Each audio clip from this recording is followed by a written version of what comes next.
What's up, Minizoid?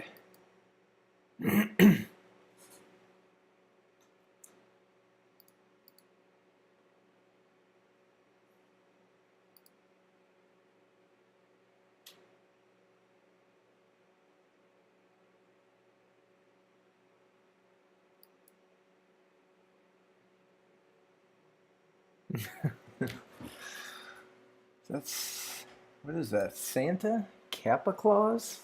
Okay.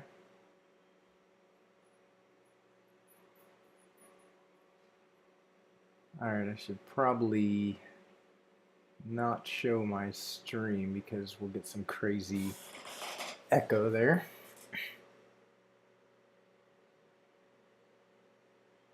Cool.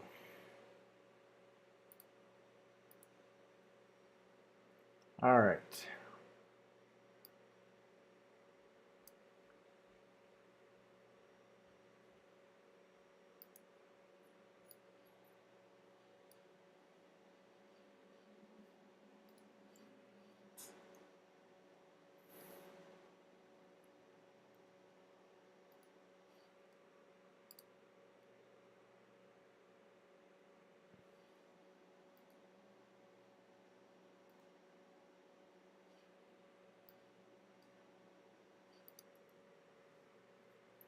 Yeah, I guess I do have a lot to learn with Twitch emotes. I'm not a Twitch. Here, how about some salt? You want some salt? There. I am an old man, so I do have a lot to learn here. Cool. Well, it looks like it says we have 6 viewers. Now we're down to 4. Awesome. So, hey, what's up? Blood Trail. Okay, cool. All right. So, I've got my little Raspberry Pi project showing in the bottom left here. As you can see, this crazy contraption. So I figured I would talk about that a little bit and kind of explain what it is and what it does. Essentially, the purpose of this little box, this contraption here, is to kind of gather data from sensors. And what it is this is an Arduino right here, and this is a Raspberry Pi. These are just our power supply. And this is just a little breadboard for all the sensors and connections. This is a relay, and this hiding down here in the corner, if you can see it, is a temperature sensor. And it's all wrapped up in this little box, which is originally intended for sprinkler controls. So if I were to shut it here, you'd see that it's got like a rainbird or Toro or some kind of logo on the front, but it's made for housing sprinkler controls for sprinkler systems. But I repurposed it and thought it would be good since it has the integrated power. It has a tail that I connected up to this AC outlet. So it's all kind of self-contained, and it hopefully will travel well so I can take it to conferences and things like that. But what it is a simulator for a barn. I've created a little system in my barn that I have out back that is actually in place, that has sensors and webcam and that kind of thing, so that I can see what's going on and do some mild automation in my barn. And this is kind of a simulation to kind of reimagine that whole setup and see how I could build it if I had like unlimited funds, and kind of overcome some of the limitations of that existing system. So for example, the existing system runs on a Raspberry Pi that has it's running a web app, but since I didn't want to open that to the entire world, it's only accessible in my local land. So if I wanted to check it, in fact, I could pull it up here real quick, and actually I'll pull it up in my browser and show you what the existing system looks like. So Pi barn, okay. Hopefully it's online. And there we go. Okay. A little slow. But so this is the existing system that I have set up. And it has a flame sensor, a door sensor, temperature sensor, humidity sensor, and it has 2 RF outlets that I can use to control turning on and off lights so that my chickens can see when they need to come in, they can see where they're going. And so 30 minutes prior to sundown every day I schedule a job 30 minutes prior, and I think 45 minutes after. So today, in the case of today, at 4:58 the lights will come on, and at 6:28 the lights will go off. Maybe it's 45 minutes either way, forget, but yeah, that sounds about right since that's an hour and a half difference. And I can also turn the outlets on or off on demand. So they're essentially just RF outlets that I've hooked up a little LED light to, and using a RF transmitter, I can send codes to those outlets to turn them on or off. It's also got a webcam, so if I click that right now, it's a little dark out there right now, but you should be able to see there's a little light there, and that's the perch that the chickens sleep on. So I can do remote monitoring. I can turn the lights on and off, and it's kind of nice. But I wanted to overcome the limitation of it being local only, so I can't control this unless I open up a port on my router. I can't control it from anywhere but my local LAN. And I wanted to cloud base it. I'm a cloud evangelist for Oracle, so it's a custom app, Bert. Well, the app itself is custom. I built it with Bootstrap, and the library that I used, it's a Grails application, so it runs on a Tomcat web server, and I built it all manually using the Pi4j framework, which is a really nice framework. So if we go to pi4j.com, so it's a library that you can use to interact with GPIO pins on using Java IO library for the Raspberry Pi. So I use that to read the sensors and display them on the web app. The webcam uses, what does it use? I think it says it, there's a watermark right on it. linuxprojects.org. I think it's UV4L is the library that I use for the webcam.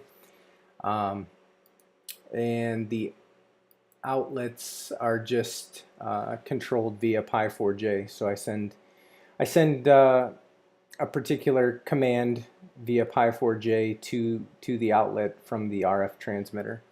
So it's kind of nice, but like I said, I wanted to cloud base it, and I wanted to kind of get more real-time data with it. So that's what led to me building this little system.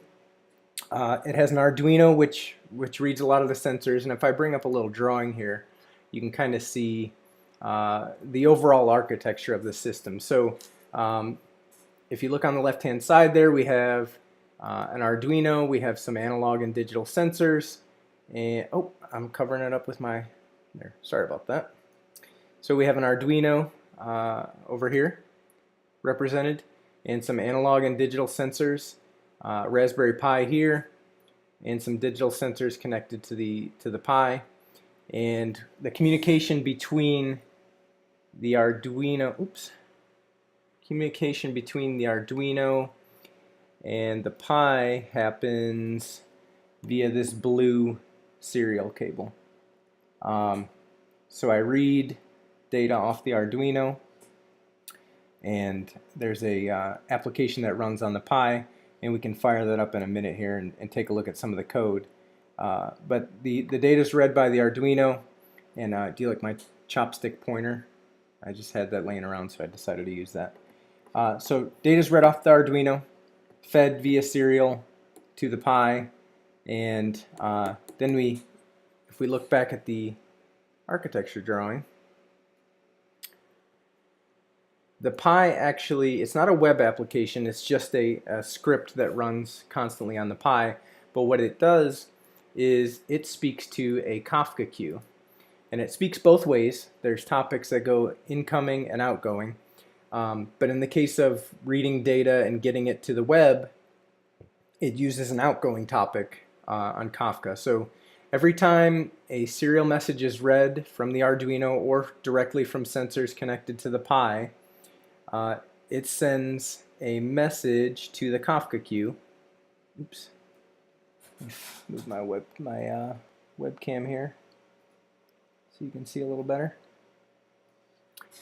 So every time it reads a message, it sends a message to the Kafka queue. And on the other side of that, if we look over here, what I've highlighted, there's a web app that runs on Kubernetes in a Docker container in the Oracle Cloud. And that web app is reading from that Kafka queue constantly. It's polling basically and consuming that outgoing Kafka queue. And every time it finds a message, it inserts it into an Oracle database down here. And it also reads from it, thus the arrows showing that the communication is bidirectional. So it can read from the database and write to the database. And what it also does is it sends a server sent event to a particular endpoint that any consumer of that event source on the JavaScript side can read. So in this case, what I've done is created an Angular application, and it has an event source, and that event source, basically messages can flow directly from a sensor all the way to the browser in just about real time through this setup. So I've accomplished the goal of getting everything web-based, and I've also kind of learned some awesome new technologies in the process. So if we take a look at that, what that would look like, what I have to do is connect up to the Pi. So I've SSH'd into the Pi, and well, let's move to the directory where I have a couple scripts. So I have two applications, and I wrote them in two different languages just to kind of, I don't know, prove that it really doesn't matter what language you use. So I have a Node script that can run, or I have a Groovy script that can run, and both of them do the exact same thing. They read from serial and they publish to the Kafka queue. There's also another piece that consumes a different topic in the Kafka queue so that we can send messages from the browser directly to the Pi and then to the Arduino so that we can control things like lights and doors and that kind of thing. So two topics, incoming and outgoing. The Pi publishes to outgoing and reads from incoming. So if we take a look, we have two scripts, and they're just shell scripts that just launch either the Groovy application or the Node application. So let's take a look at the Node one just for the heck of it. So all it does is it calls Node, and it passes index.js and a couple environment variables. In this case, those are access tokens so that I can write images to an object storage instance in the cloud, and then the particular serial port. So in this case, Arduino is connected to dev TTY ACM0, and if we look at dev, we can see TTY ACM0. Sometimes that changes, so it gets a little tricky. You have to keep an eye on your serial port, and that's why I configured it as an environment variable so I could pass it in. But if we run that,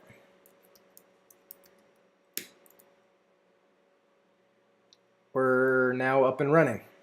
We can see GPIO is enabled, and that's just a flag whether or not, so that I can test it locally instead of testing it on the Pi, because if you test GPIO on your laptop, you're going to get some errors because there's nothing connected. And then GPIO is initialized. We do have a couple errors, and that's to be expected. Serial communication is not 100% reliable. So I had to kind of try catch that serial connection to make sure that I do have an actual full JSON string that I can parse and do something with, as opposed to just a partial message that is really kind of useless. So right now it's just constantly reading that serial connection. When it gets a good JSON package, sends it up to the Kafka queue. And now that it's running, we can go over to the browser and let me minimize that a little bit. So now that it's running, we can go to the Angular app that's deployed to the cloud,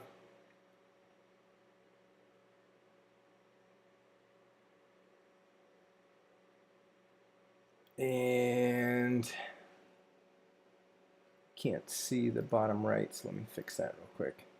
So we see down here on the bottom right, sometimes my Groovy client on the server side goes offline. So if we switch up here to the Node client and the microservice side, we should be in business. Yep, we're in business. So now you can see that there's door sensors at the top here. We have two doors, door 0 and door 1. Both of them are showing as closed. We have some actions that we can perform. We can unlock door 0, we can open door 1, or we can turn the light on for door 1. We have current temperature in both Fahrenheit and Celsius, and the timestamp is updated. It's kind of hard to see there, little muted text, but you can see the time is updating constantly. And we have the current humidity. Hey Mark. And we have the humidity and water level represented in some live charts that are updating as we move here.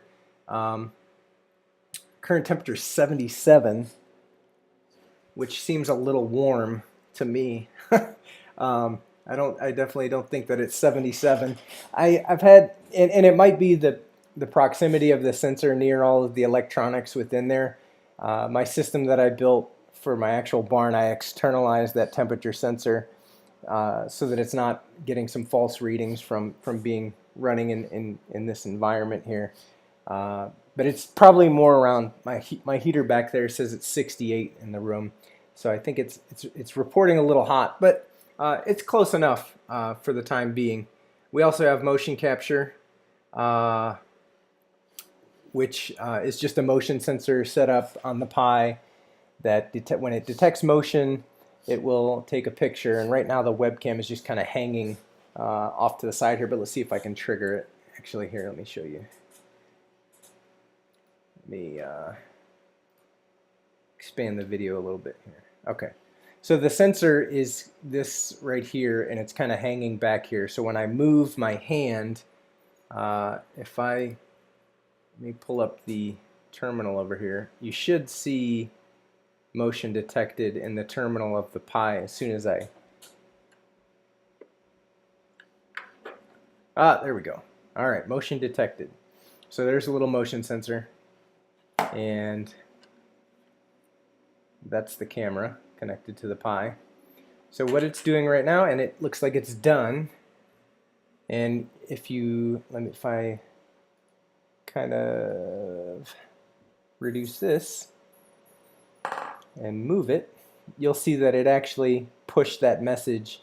Once it took the picture, it pushed a message to the Kafka queue, including the URL for the object storage location where the picture is located. So it pushed it in real time directly to my browser. So it's basically, if I were to use it in my barn, it would be, it could be used for like predator detection, things like that. Or on demand. It could even be that I wanted to take a picture on demand and send it up to the browser and see a current look at what's going on out there. So kind of a neat feature. Move this webcam back down here. Right.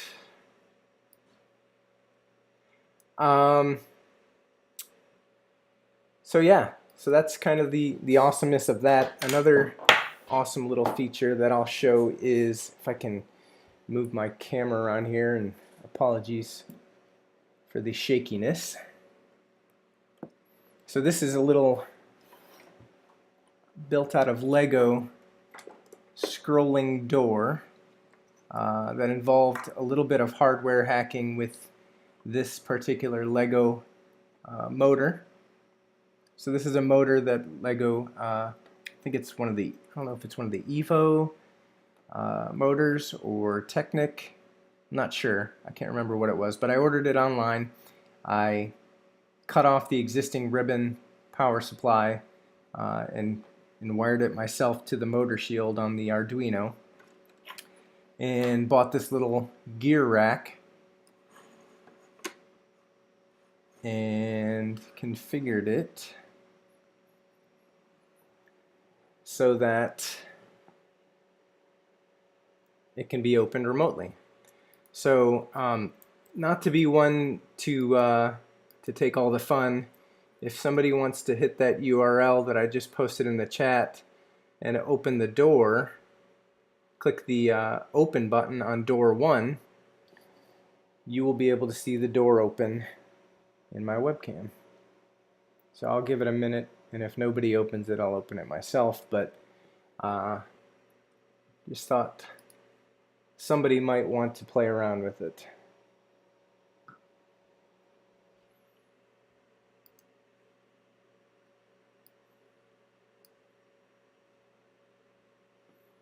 And while I wait for that, what I'm going to do is restart my Groovy pod. Uh-oh. I think my gears were out of alignment. Oh, and the other door was unlocked too. So whoever, there we go. Whoever unlocked the solenoid has opened that door as well. So, and somebody also opened that door. So I'm going to restart my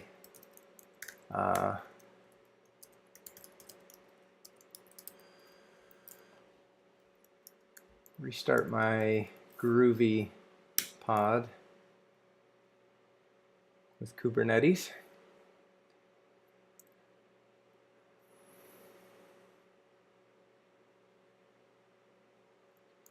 Okay.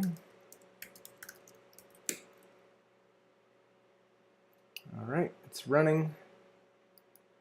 So in this case, what I just did was I restarted this node, and just for clarification, the Pi has a Groovy and a Node script, as well as the microservice portion, which I've highlighted right now. There's also a Node and Groovy version of that.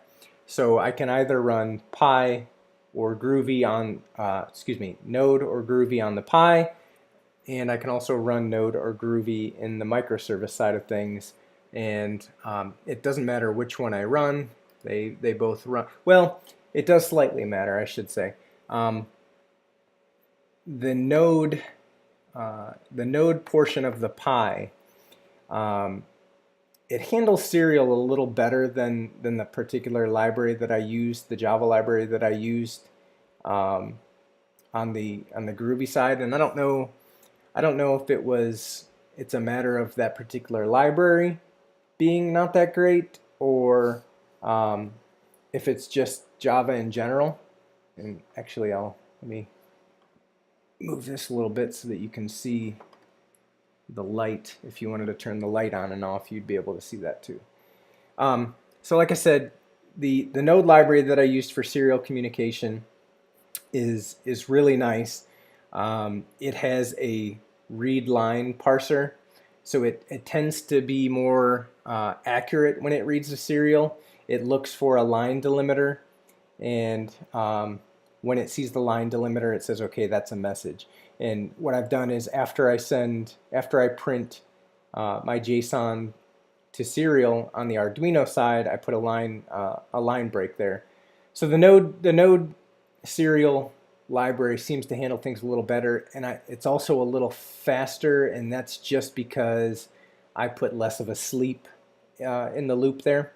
So the Node, as you can see, I mean, this chart is updating like once every second or two. If you look at the timestamps on the bottom of the chart there, it's pretty fast. So this is data flowing all the way from the Pi up into the cloud. I know it looks kind of weird because everything's sitting in the same room here with me, and my browser is here. but it is going directly, it's going up to the cloud. And obviously, as you can see by logging into the URL I posted, this is up on the cloud. It's not something that's running locally. It's all cloud-based. So yeah, let's see if the Groovy side of things is working.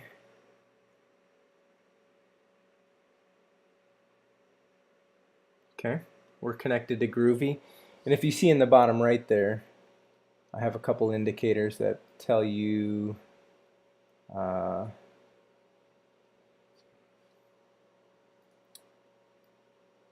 the server's online and whether or not the Pi is online. The Pi online is kind of tricky. You can't really tell if it's online, but you can assume that it's online if it's getting data. So that's kind of the assumption. That's why I use the words appears online, because you can't say for 100% certain whether it's online or not. But yeah, so if I click turn light on here, in about 2 seconds you'll see, yep, on the side there that the light comes on. There's another portion. I don't have it hooked up right now. If everyone's dying to see it, I could hook it up, but it's kind of easier to just explain. It's a water level, and that's what that water level chart is that you're seeing. The assumption there, or the thinking behind that feature, is a way to automate watering and also eventually feeding of the animals. So I have 7 chickens and I have a potbelly pig out back in my barn. The idea is that you can automate watering and feeding by having watering, for example, by having, say, a large barrel of water and a submersible pump, some water level sensors, and some tubing that goes maybe to the bowl that the animals drink out of, right? So, or it could also be an actual water hookup with a valve. Excuse me, a digital valve that could be turned on and off. It could go directly to a spigot, and instead of having a barrel, for example. But in the demo, there's two bowls. One being the source bowl, assuming it would be a larger bowl, and the other being the pet bowl, a submersible pump, and some tubing that goes from the source bowl to the pet bowl. And what happens is the water level is red and displayed on the chart, so that can be looked at a glance online. It could be notifications, put in for when the source level drops below a certain amount or what have you.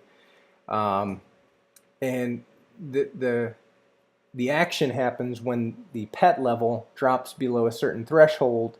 The pump turns on and it fills the pet bowl from the source back up to the threshold level.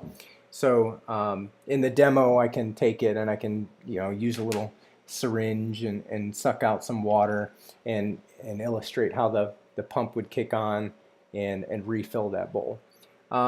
But I mean, the possibilities are endless. I can continue on with this, but I think it kind of illustrates the point. It proves my kind of proof of concept that I can take sensor data, push it directly to the browser in real time with no polling. It's all push. Well, unless you would consider Kafka Consumer polling, but I guess that's a tricky discussion. But anyhow, there's no actual browser polling where I'm actually looping over, and it's all pushed to the browser. Someone else opened the door there. Nice. So if we look at DevTools here, and we go to we're gonna have to reload.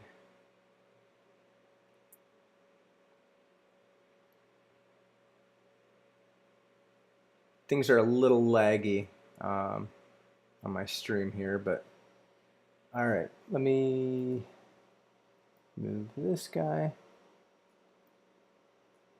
So down there we have the stream. So in the network tab of DevTools, we can see that we have a connection to a stream endpoint and it is of type event source.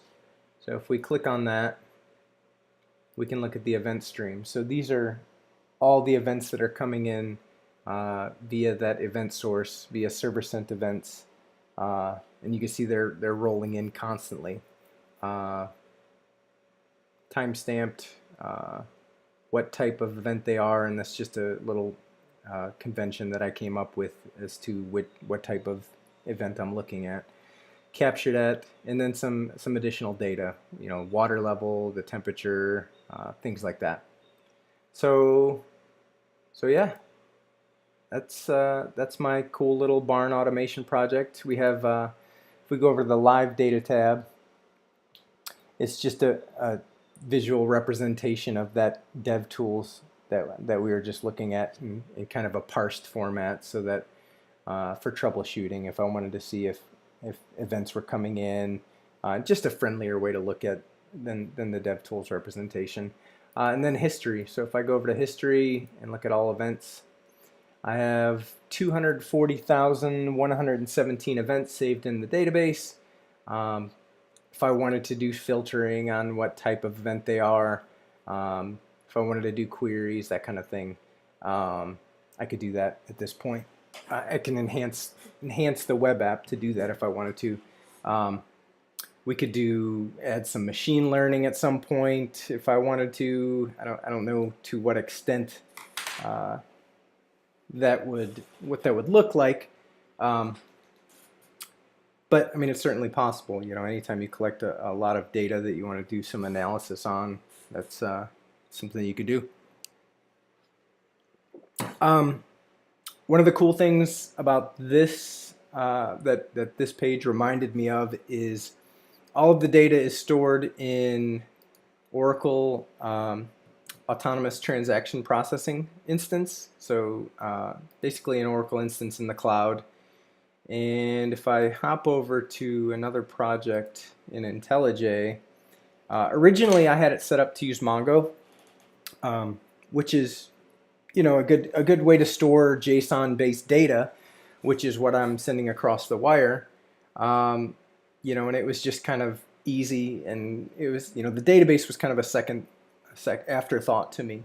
But one of my coworkers here at Oracle kind of suggested I take a look at ATP, and I did that, and I came to find out that the support in ATP for JSON is pretty cool. So if we look at, let's look at the table real quick.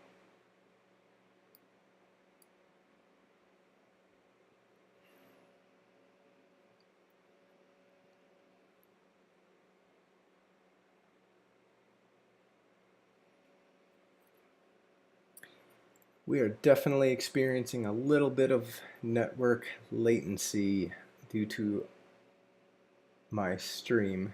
I'll have to figure that out in the future, but okay, cool. So we have some data here, and we're just looking at rows in the database. We have an ID, the captured timestamp, the type of event, and then this JSON string, right? So by declaring that JSON column, JSON, data is JSON over here, we get some pretty cool support, and part of that is being able to query that data in kind of cool ways, right? So one of the things that I like Mongo, one of the things that always kind of bugged me about Mongo was I like SQL. You know, SQL is nice. I'm familiar with it. I've been using it for 14 years, and it's just kind of nice to be able to write a SQL query to get at your data. And we can do that with ATP. So let's, for example, let's select all from barn event, and let's find where it was really hot. Okay, so let's look for data dot, I believe this is how we do it.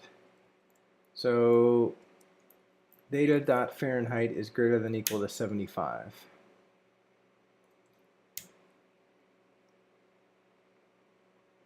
I did it wrong.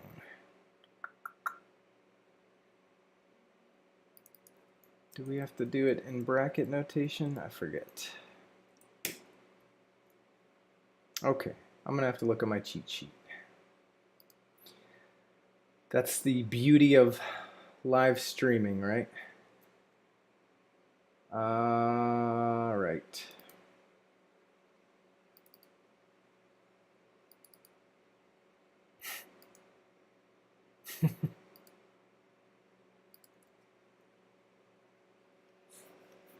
Open up my little PowerPoint here that I've got a demo of this so that I can remind myself the exact syntax.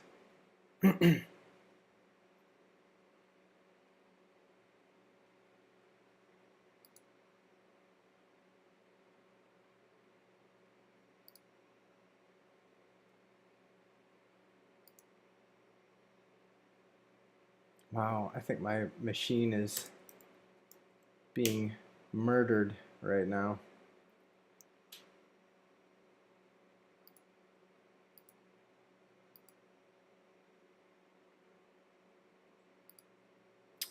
Okay.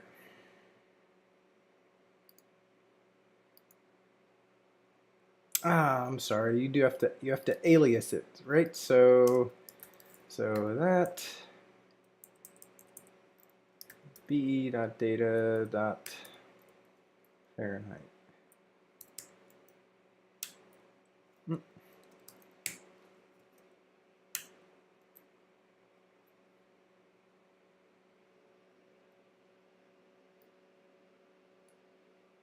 Cool. There we go. All right, so in that long-winded way, we have shown that you can actually query based on values within the JSON, right? So this is just a JSON string. There's no table.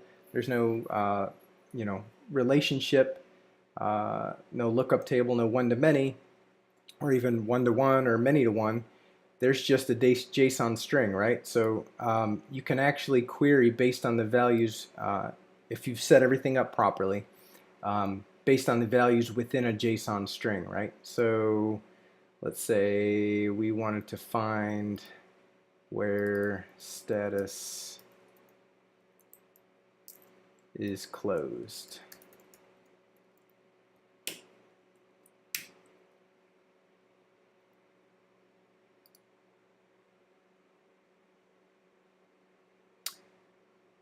All right, so yeah, we can find where status is closed. Does storing JSON like that violate the first normal form of a normalized database? That's a good question. I'm not a DBA, so I can't really answer that. Is it cool as hell? Yes, it is cool as hell. As you said, it is cool as hell. I guess it's really hard to say. I mean, would you use it for everything? No, probably not. To me, in this use case, it seemed to fit perfectly. And, did I need... Well, I guess part of the problem here, right, is with my data, not part of the problem, but part of the solution that I've come up with is that I'm storing data with data that I don't particularly know the schema of, right? So yeah, I could have created a table for door events, and I could have created a table for water events, and I could have created a table for temperature events, and stored and had columns for Celsius, Fahrenheit, humidity, status for the door. I could have created separate tables and defined all of that schema, but the flexibility of being able to change that schema in the future. Let's say I wanted to add Kelvin to my temperature at some point for some insane reason. Yeah, we could probably calculate that and convert from one of the other formats, but as an example. In fact, one thing I did do was the door events were modified. So originally I just had status, and at some point as I was developing it, I also added I changed it a little bit. So let me see here. I'll show you what it looks like now. Limit 10, order by captured at descending, where type equals door. Let's do type like door.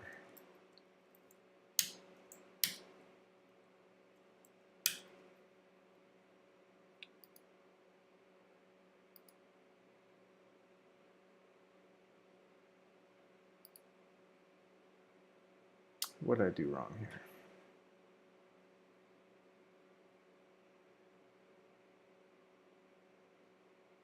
All right, let's do type equals. I don't know what I did wrong there.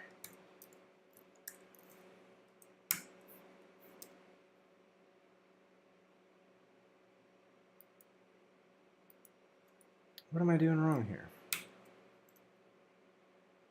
Is limit supposed to go somewhere else? Is limit even an Oracle thing? Am I mixing up MySQL? Probably. And it's actually door 1 that I changed, so let me rerun that. Stop.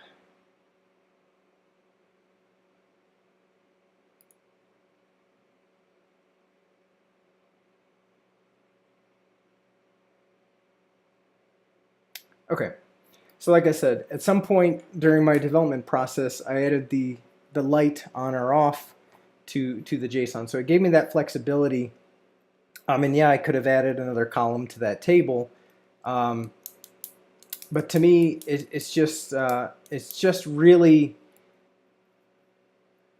it's cool that I have the ability to query based on data like this and based on actual values within the JSON. But in my particular use case, I wasn't really storing that data for much analysis on the SQL side. I was just kind of storing it as a way to proxy it to the web app, and it's not really doing that either. It's just for historical reference. So the meaningfulness of that data in the SQL database is a little more flexible in my use case. And this is something that SQL Server supports now. You know, all the other, not that everyone's doing it is a valid reason to utilize a particular feature, but all of the major RDBMS systems are implementing a similar feature to this. So whether or not it violates, in that 10-minute answer of whether or not it violates first normal form, I think would probably be a better question for our buddy Johan than myself. So yeah. Oops. What else can we take a look at? Let's look at the serial code real quick because I think that's kind of neat. So here's the, this is the application that's written in Node that's running on the Raspberry Pi, and it's pretty simple. It's just an index that starts a few services, Kafka Producer, an Arduino service, a message consumer, camera service, and a GPIO service. It starts the consumer, and it listens to the GPIO service. And then this little line down here is a way to, it's kind of a hack. It's basically listening for standard input, even though it doesn't ever do anything with it, but it's just a way to keep the Node app running until you explicitly stop it. Otherwise, you know, it would just exit out and we'd have nothing listening at that point. So the message producer and consumer are implementations using the Kafka. Let's look at the producer real quick. Using the Node RD Kafka NPM project, and it's pretty straightforward. It's just a class. In the constructor, we accept the particular topic that we're listening to in the server, and then we initialize the Kafka producer. We connect to it, and whenever we want to send a message, we just call send message and use the producer.produce method, and we send the message. So that sends a message up to the Kafka queue. The consumer is equally straightforward in my opinion. So we also have the topic. We create an instance of the Kafka Consumer. So this is where we're listening for messages that are coming from the web to the Pi. And then we set up an event listener for the ready event. When the ready event fires, we subscribe to the topic, and then we consume it. And when the consumer has a data event, we get that message, we parse it, and then we send that on to the Arduino. So the Pi is kind of the middleman here. It doesn't really do anything with the messages from the web other than proxy them or just channel them, tunnel them to the Arduino. The microservice side of things looks very similar. In fact, a lot of the code is the same pretty much as far as producer and consumer.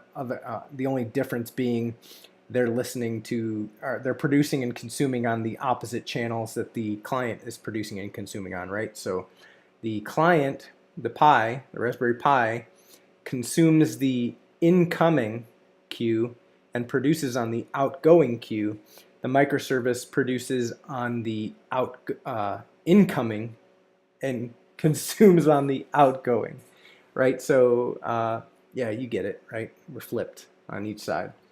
The GPIO service, like I talked earlier about Pi4j, on the Node side, there is a RPI GPIO package that I used, and it has my service that I created has a listen method. Whether or not it's enabled, again, if I'm running this locally, I don't want to listen for anything because there's not going to be anything. In fact, we'll get errors. But we have a change event that the GPIO instance fires, and we have a handler. And it's a little different than Pi4j, where you set up listeners on the individual pins themselves. With Node, you set up a listener on the entire GPIO instance, and every time any sensor connected to that Pi fires an event, this handler is called here, and what you get is which channel it is, so which pin it is. So you have to basically put in a switch case, make sure you're listening, make sure you're handling the message for the correct pin. In this case, my motion sensors connect to pin 8. So yeah, then I handle it, and if it has a value, well, if the value in this case evaluates to true, which in the case of the motion sensor, it fires an event twice. One when it detects motion. I think it does. I could be wrong. I think it fires once when it detects motion and once when it stops detecting motion. But and I think that's why I'm listening for true here, so that I can detect when it detects motion. I'm not 100% sure, but yeah, essentially this entire architecture is just a bunch of switch case statements. The Arduino code has a lot of switch cases in it, especially when it comes to receiving messages back from the web. There's just a big switch case that says, okay, what type of message is this? What are we doing with it? And then it calls different functions accordingly. So yeah, that's about it. That's about all I can think of to ramble on at this point. I can't believe I've rambled for 50 minutes already here, but hopefully it was somewhat entertaining and not boring. Any other questions that anybody has, feel free to shoot them in the comments here. Here's my Sony A7. Awesome camera.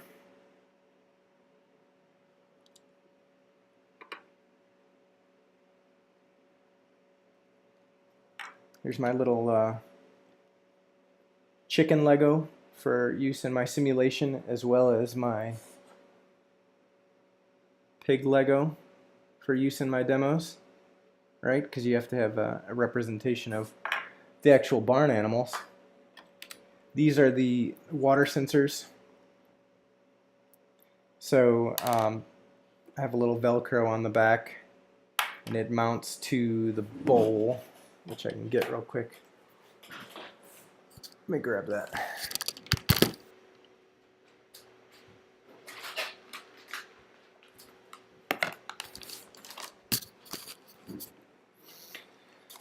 So this is the little source and pet bowls that I'm using for my simulation, and that's the little Velcro connection.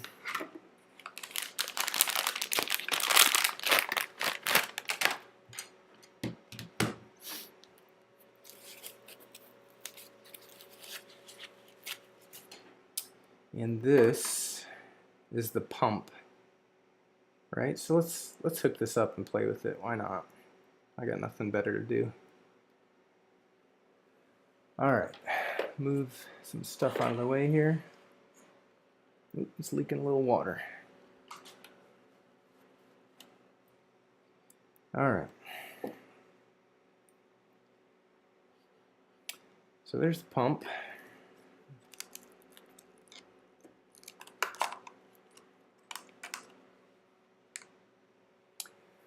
Let me minimize the code here.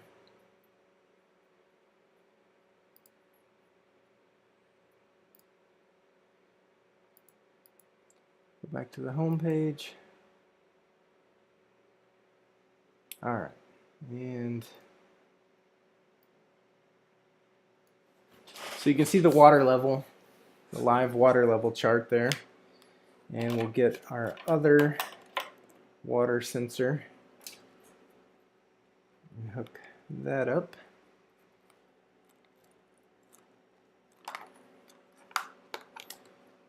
Move this a little bit. All right.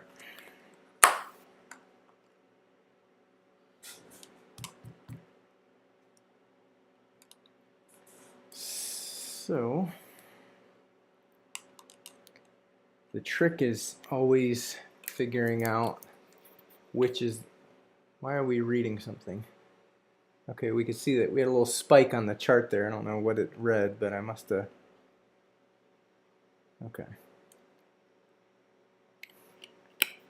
All right, the trick is always figuring out, because I'm too lazy to mark which one is which is the source and which is the pet, right? So all right, let's pour a little water in there and look at the chart. Ah, okay, that's our source. So we'll fill up our source.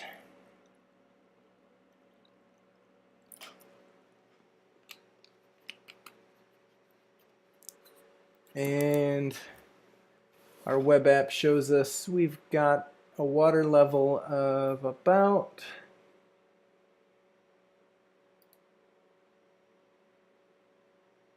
630 in that area. Our pet level is still showing 0 because that bowl's empty, nothing in there. But our source has water in it. The next step is to hook up the pump. So we submerge the pump, and this is just a cheap little pump that I bought off Amazon. I think I bought it on Amazon. It's made for like fish tanks or something, but it just has, it's a 12-volt pump. It just has a you know, positive power and ground, and it has 2 plastic tubes for one for, you know, feeding and one for distributing. So what I do now is on the Arduino motor shield, and the motor shield, Arduinos are typically output either 3.3 or 5 volts, right? So motors and pumps and things like that typically run on 12 volts at least. So if you want to do anything with 12 volts, you have to buy this motor shield, and this was like 12 bucks, something like that. And the motor shield just attaches to your Arduino. The Arduino's below, and this is it sets inside the GPIO pins. And it gives you the ability to hook up motors to 12 volts, right? You can either use this barrel connector as a 12 volt source, or you can hook up 12 volts directly right there. So you can hook up 12 volts directly, and I'll show you how you would do that. 1 second.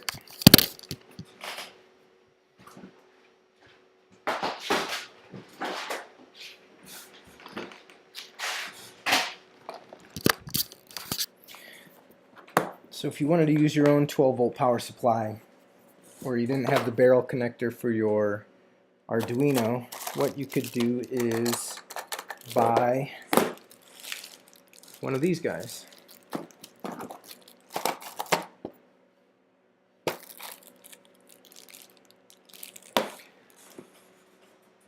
And this gives you the ability to make your own barrel connector, which is kind of nice. It just has little screw terminals. You can hook up your own wire. So if I wanted to, I could hook these leads up to that power and get my own 12 volt power supply with a barrel connector and provide voltage that way, 12 volts that way.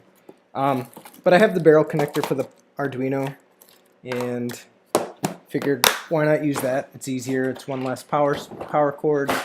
To use the input voltage in, you have to put this jumper on right here, and it's just a little plastic clip that clips onto the pins.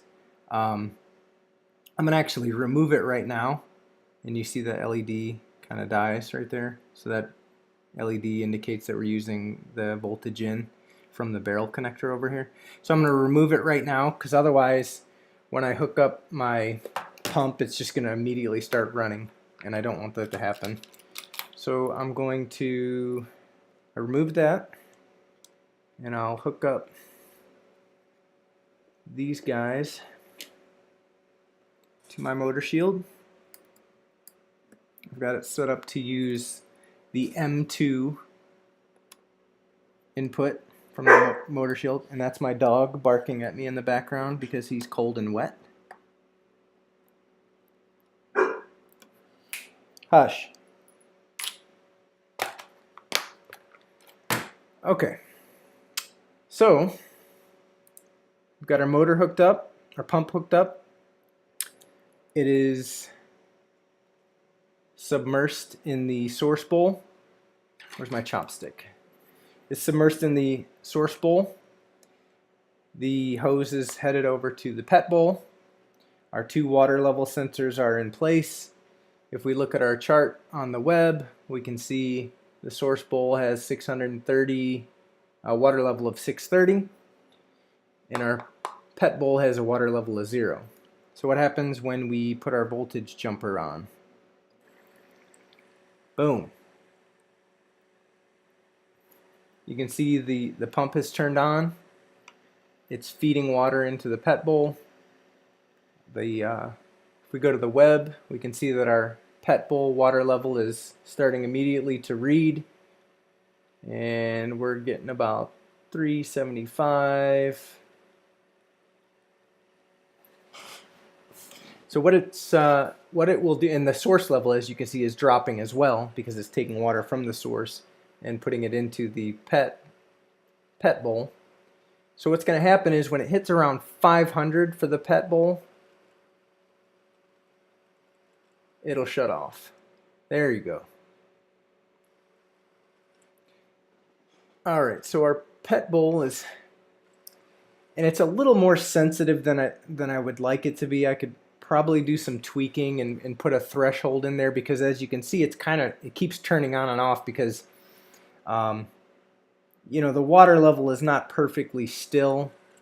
So as the sensor, you know, as the water kind of dips in the bowl, well, as the especially as the bubbles come in from the pump, it's going to read a little higher. So it takes a little bit of on and off to get itself kind of stabilized. And in reality, you would not want it to keep turning itself on and off. But if I pour a little extra there in the pet bowl, it should stop pumping. Yeah. Okay. And obviously, I could make this a little less sensitive and put a range in there for the threshold. But I don't know. I thought it was pretty darn cool, right? So you have your source bowl over here that fills the pet bowl when it detects the level of that water is below 500. And in fact, if I pull this water sensor up, it'll just start pumping away, right? Because the water level is now reading as very low because it's not in the bowl. So you can see our chart kind of going crazy. So yeah, so that's the water level feature. After a while, these pumps kind of start to stink a little bit. You know that motor kind of running, burning smell.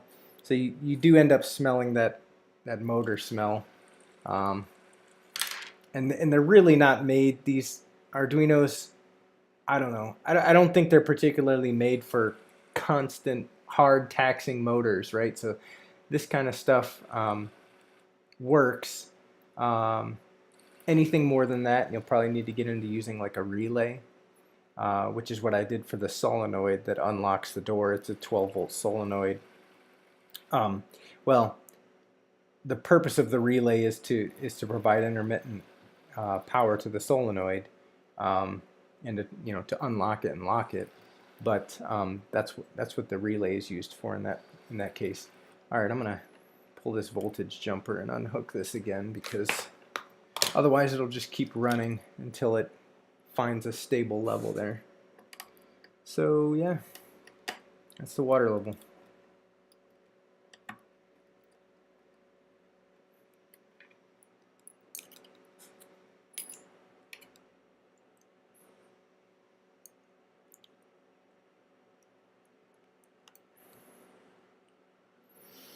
Wrap this cord up.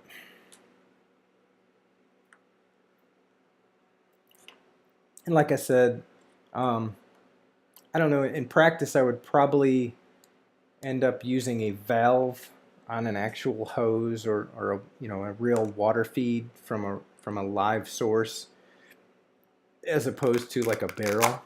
But because barrels introduce other challenges, right? We live in North Georgia here, but it does get somewhat cold in the winter. And if you have a barrel outside, in some environments it could freeze. You could get, am I crazy for doing this? No. Got it. You could get contaminants, standing water, you get bacteria growth, algae, other kinds of nasty stuff getting into a water barrel, right? So I would probably end up using like an actual hose with a valve that I could control for the water, so that would probably eliminate the need for a source bucket. Well, it would eliminate the need for a source bucket, and you just have to have a pet bowl with a hose attached that has the digital valve, and when the water level got below a certain point, just refill it up. The other thing that I could do, is because the pet bowls are shallow, they do tend to freeze in the winter here. You'll get a half an inch of ice on top of it if the bowl's full overnight. So another thing that could be automated is heaters for the bowl, heaters for the inside of the barn, and that's another nice thing about having the temperature sensor in the barn, is that I could listen for put in listeners and for temperature. So if the temperature got, and I know that's what thermostats do, right? So I mean, I'm basically recreating a thermostat at that point. But Um, the difference between a thermostat and kind of doing it yourself is I wouldn't need to run the heater all the time.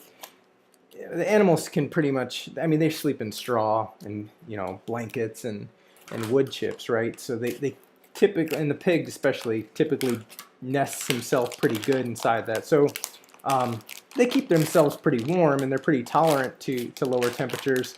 But when things get like down into like 17, 15 degrees Fahrenheit, you know, it's kind of bordering on this is too cold. So so that's when I would probably turn it on, when it got down to like below 20, something like that. Hey, my expenses were approved. Cool. Thank you. No, I don't want to show that. Yeah, so what else? This breadboard is nice. These are nice breadboards. I'll show you what those look like full size. I don't even know if anybody's still here watching, but I'm having fun rambling on, so thanks for joining if you're still here, if you're here, and thanks for hanging around if you still are. So this is my this is one of my toy boxes, right? So I have these little Home Depot divided containers where I keep a lot of my sensors and wires and connectors, things like that. There's a motion sensor. So I bought a 5-pack of those motion sensors, and it's nice to just have around. Where are those breadboards? Probably, oh, here they are. So these breadboards are really nice. Here's your typical breadboard, right, that you use with little jumpers to make connections to an Arduino. You know, you just push your pins in and make your temporary connections. But these guys are a half-sized breadboard. Who makes these? I don't even know who makes these. I bought them on Amazon. They were cheap. It was like 6 or 7. 1, 2, 3, 4, 5, 6. 6 of them for like $9, $10. And they're nice because they're solid. You know, they're not plastic by any means. Well, they may be plastic, but whatever they are, they're durable. You can make your connections. You can put your power feed at the top here, and then these pins down the row are all connected. You probably can't see that. No, you can't see it. But going down these rows, they're all the same pin, right? So if you wanted to make a connection from one of your GPIO pins on your Pi, you would either solder to the Pi or the header or your Arduino and put a jumper over to here, and then take another wire from this jumper over to your sensor. So it's just a nice way to make connections between your sensors and your boards. One of the things that I did for this project to make life a little easier for myself is I took some of these little guys. So they're little screw down terminals, but they have pins on the bottom. Make this a little bigger since this is what I'm really focusing on right now. So they have these little screw down terminals that you can place in your breadboard and solder those in place, and that way you can create connections that are easily removable.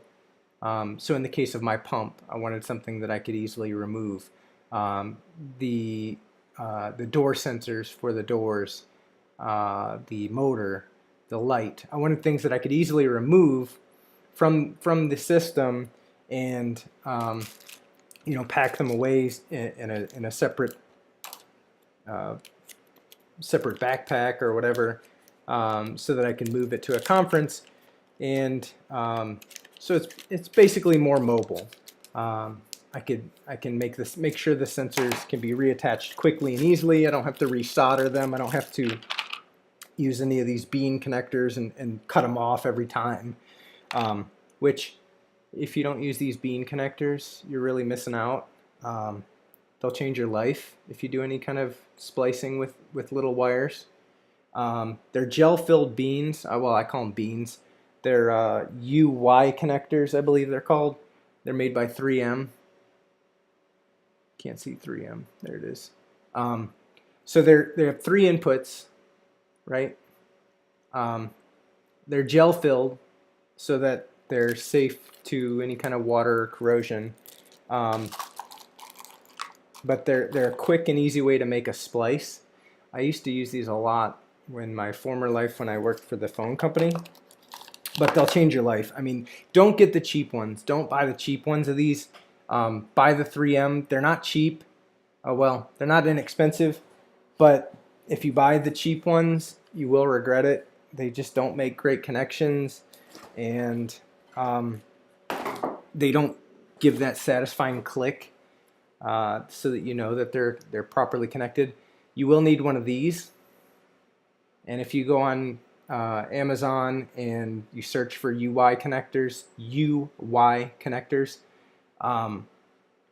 you'll usually see this recommended in the things that people also buy. It's just a crimping tool for UI, for any kind of gel-filled connectors, and that's what it does, right?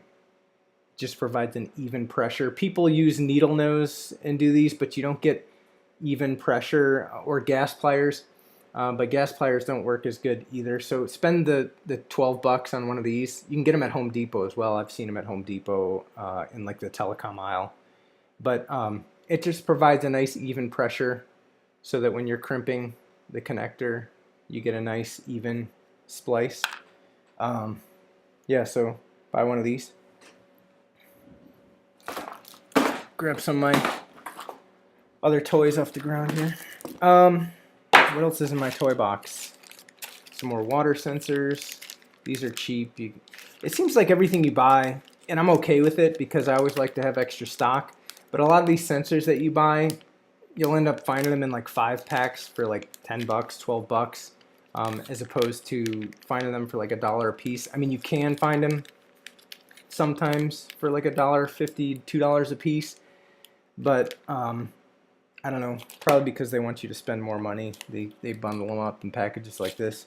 LEDs, resistors, more LEDs. This is the RF module.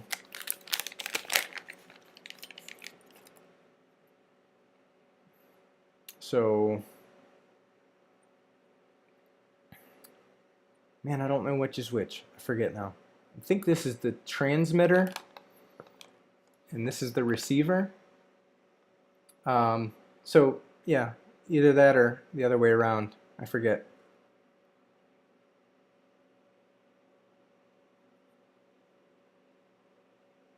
And there's no markings on them to indicate either way.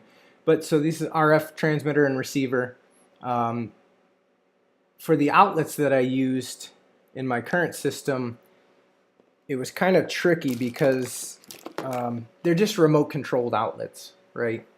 You can order them on Amazon or eBay or wherever you like to do your shopping. And it's an outlet that comes and it plugs into your outlet, your existing power outlet, and it has an outlet itself in it.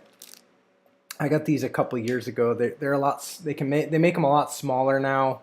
You can get them from, I think D-Link has them, but they're just RF outlets, and they come with a little remote.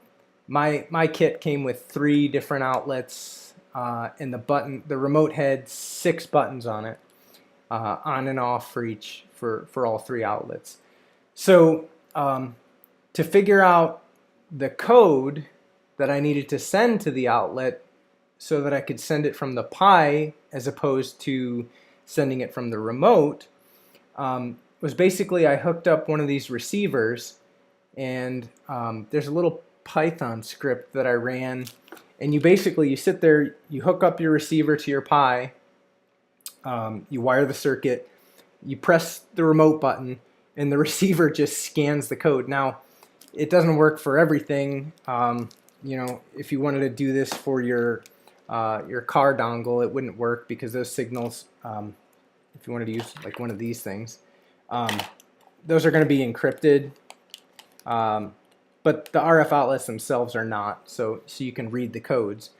So you just scan the code, and you get the code, and then you're able to hook up your transmitter and send that code whenever you want to. So it's kind of nice, you know. Once you get the code, unless you buy a particular a set that gives you the code, and some of them I think do have the code written on the back. If I'm not mistaken, I could be wrong, but unless you buy that, once you scan it, you're pretty much done with, unless you need it for another project. But in my case, the receiver was kind of useless at that point, so you didn't really need it. I think I left it wired into my existing system just in case I needed to read codes in the future if I wanted to add more outlets or something like that. But I just took a label maker, and once I scanned all the codes, I just labeled the back of the outlet with the code so that I would always know what it was. So if I ever needed to use them again for another project or something like that. So that's the RF. What else? What else do we have? Motor. Originally I was going to try to make the door that opens, I was going to try to make it with my own motor, but I'm not a mechanical engineer, and I am not that great at gears and such. So I said, you know what, let me find a, and it's hard because the kit of gears that came with this, it's in another one of my containers here, but they're so small, and I didn't know if I'd be able to use them with the Legos the way I wanted to. So I said, you know what, I'm going to buy an actual Lego motor and hack it and use it that way. So that's what I did. Yeah, what else? This is a little relay box. What I was going to do with this is so it's a remote controlled relay. I was going to, and I still may, unless I find a more interesting use for it, I was going to hook it up to my garage doors so that I have a manual keychain controller. My other idea was to get like a little mini Wi-Fi module so that I could also send that code via Wi-Fi, but I never got that far, so that's why it's still sitting in my toy box.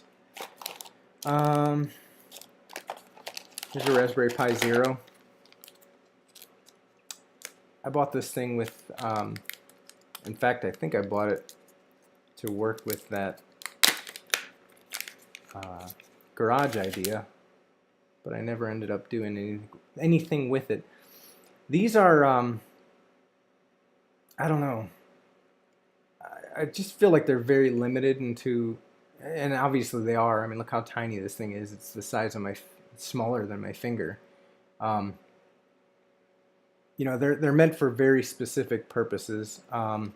Unlike, well, Raspberry Pi I guess is too, but much more limited than even a Raspberry Pi. In fact, it doesn't even have Wi-Fi, so you have to, and it not only does it not have Wi-Fi, but it doesn't even have a full USB, so you have to use USB micro to USB so that you could get Wi-Fi on the thing. But it works.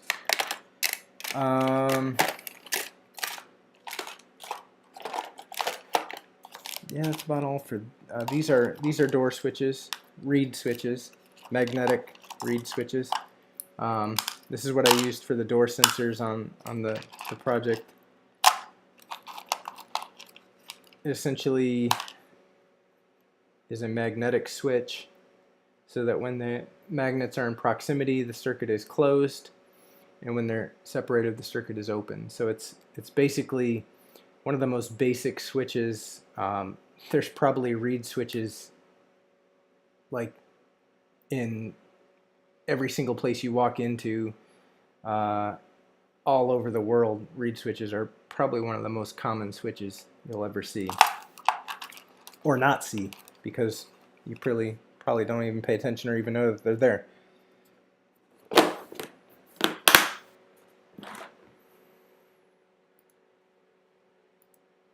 All right, so that's that toy box. This this little bag here is something that I might end up showing on my next stream if I do another one. My wife is a therapist, an occupational therapist, and she works with some special needs kids, and some of them are low level, so they need some adaptive equipment to do their daily lives. Adapted dishes, adapted shoe tying techniques, things like that. So sometimes they don't have full motor control or fine gross motor control. And I'm talking like I know what I'm talking about, but I really don't have any idea what I'm talking about. But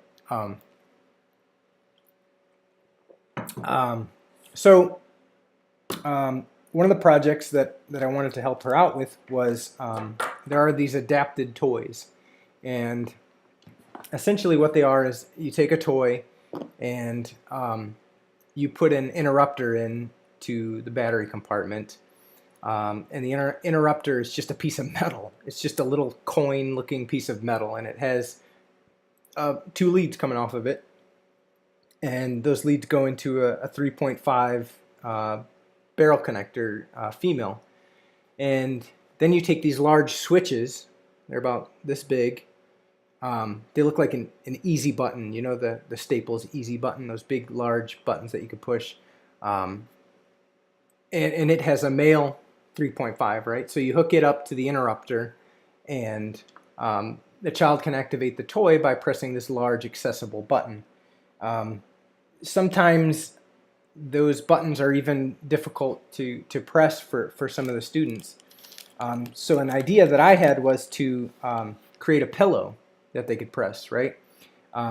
Say you have a little pillow, and it sounds like a smart idea, but I can't take any credit for it, because I basically just started Googling some ideas and found that for another purpose, I found that you could do this sort of thing, create these fabric buttons, basically. So my idea is to take this conductive fabric and create a button out of it, a pillow, basically. I would have this inside and separated by the 2 layers, by a layer of foam, right? And when the pillow is pressed, the interior fabric layers, like this, right, would touch and complete the circuit. So that's my idea. I haven't done anything with it yet. As you can see, it's just got this in the mail yesterday or the day before. So that's one of my ideas, and I haven't even played with this yet. In fact, I'm really curious to play with it, but maybe another time. Because it's supposed to work. I mean, it's highly conductive fabric. It's not cheap either. This was like $12 for a 1 foot square of this fabric. But I think it's the way they marketed it was making gloves out of it, right? So let's see. In fact, that's how we can test it, right? So it's supposed to be able to make gloves out of it so that you could use your touch screen, right? Does it work? Yeah, I guess it does. So let's go to Twitter. All right, so I guess you could make a glove out of this, and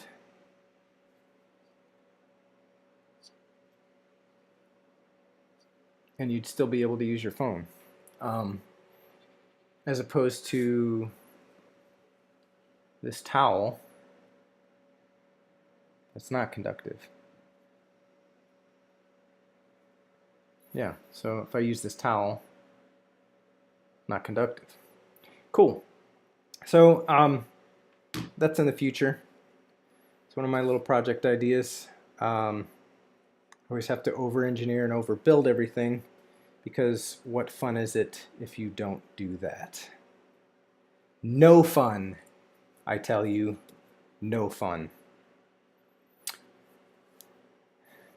smells kind of weird.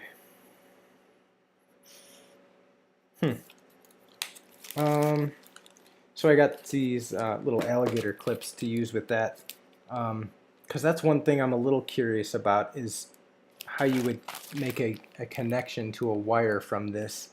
I was looking at some ideas yesterday, and one of the ideas was kind of clever. Is you know the snap buttons that you can buy that are metal?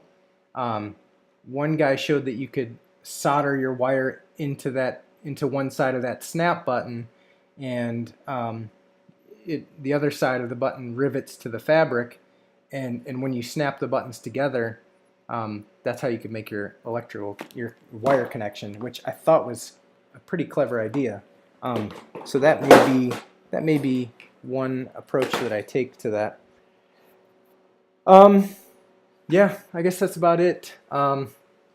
Been blathering on for an hour and a half now, and this was super fun.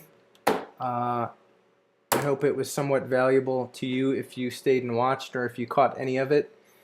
But yeah, I guess that's about it. Want to wish everyone happy holidays, whatever you may celebrate, and I will be off next week, but I may stream Friday if I'm bored. Why not? I've got nothing else to do. I might be on. So otherwise, I think what I might do is try to kind of make this a semi-regular thing. Friday afternoons are cool. Usually, if I travel, I'm sometimes gone on Fridays, but otherwise, I'm typically around on Fridays. So I think I might make it kind of like a Friday afternoon thing, where I get on here and just ramble on. But yeah, cool. So happy holidays, and thanks for joining. See ya.